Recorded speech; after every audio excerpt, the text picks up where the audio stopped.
सभापति महोदय, पूज्य गुरुजी गुरुमा वृंद एवं मोर छोट बड़ भाई और भौणी मैंने आज हूँ 77तम गणतंत्र दिवस। मुझे अवसर में किसी कहवाक सुजोग मिलू निजक धन्य मन करुछि। गण शब्दर अर्थ लोक माने, तंत्र शब्दर अर्थ शासन।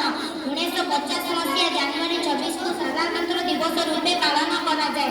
डॉक्टर भीमराव आंबेडकर अध्यक्षतार संविधान प्रणयन होता। यही संविधान तैयारी होगापाई 2 वर्ष 11 मास 18 दिन समय लगिला। गणतंत्र दिवस ହେଉଛି प्रत्येक भारतीय एक गौरवमय दिवस। यह एक जातीय पर्व अटे। यही दिन में स्कूल, कॉलेज और सरकारी अनुष्ठान मानकरे पताका उत्तोलन करा जाए, जातीय संगीत गान करा जाए। भारत एक धर्मनिरपेक्ष राष्ट्र। जाति, धर्म, वर्ण निर्विशेषे समस्ते सम्मान। तेणु सबु भारतीय लक्ष्य एक आवश्यक। गोटे देशर जननी कोटि कोटि संतान समस्ते एकताबद्ध हुई